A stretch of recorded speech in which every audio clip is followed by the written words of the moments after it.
Hello everybody, my name is the Critical Wizard, and welcome to another edition of Critical Critique. My voice is still a little scratchy. I'm getting over a cold still. But yeah, let's talk about some movies.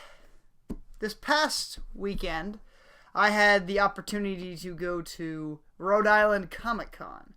And while I was there, I got to meet Jason David Frank. Now, if you don't know who that is, you might recognize him as Tommy from the Mighty Morphin Power Rangers. So today I decided I'm going to talk about the Mighty Morphin Power Rangers movie, which I have right here.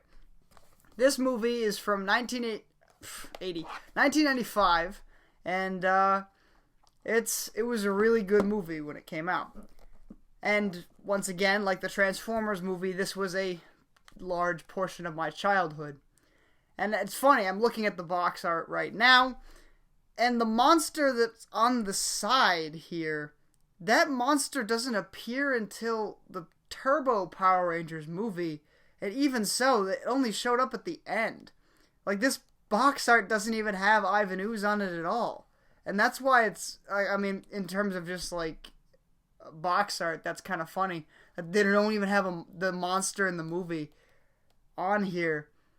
Yeah, I mean, it was great. All the characters are, doing their, same thing they did on the show. A show which I was, too young to watch when it was on, so I can only, imagine it was good. But yeah, I really enjoyed this film, because it's they're not just in the spandex running around sparking when they get hit.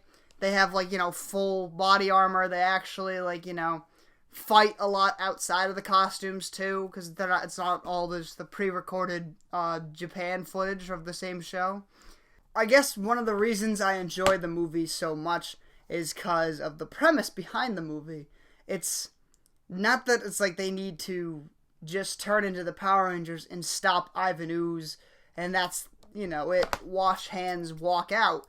It's like, Ivan Ooze has has inside knowledge of the Power Rangers home base and how they got their powers and everything, and he's fought Power Rangers before, so already he's a complex villain who has this dangerous information.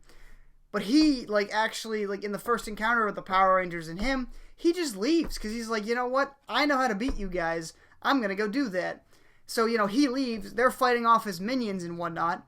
And as soon as they beat his minions, suddenly they lose their powers. Because it turns out he went to the, their headquarters and defeated Zordon. Because, Zordon's just a guy in a tube. But it's like Zordon was dying now. And it's like they couldn't get their powers because Zordon was dying. So now they had to, while Ivan Ooze is now doing his huge plan, it's like they have to physically leave to go get powers back.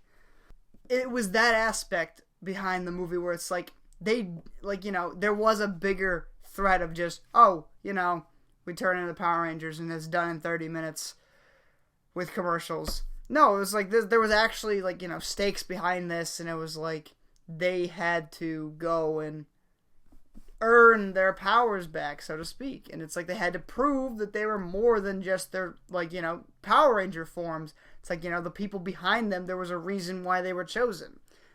The whole time they were on the alien planet, they had to fight off a lot of bad things as just humans.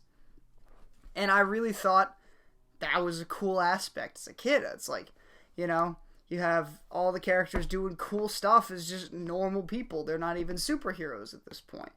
Yeah, they've been doing it for a while, so they have an advantage over the average Joe. I don't know, it was just one of those really cool aspects of the film.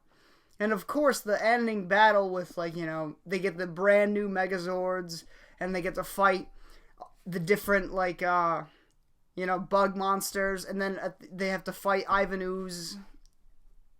And it's just, it's awesome. And everything, comes together so well. But that is just my opinion. So, thank you so much for watching. If you like to leave a like to let me know. And if not, that's alright. And I'll see you guys in the next part. Bye!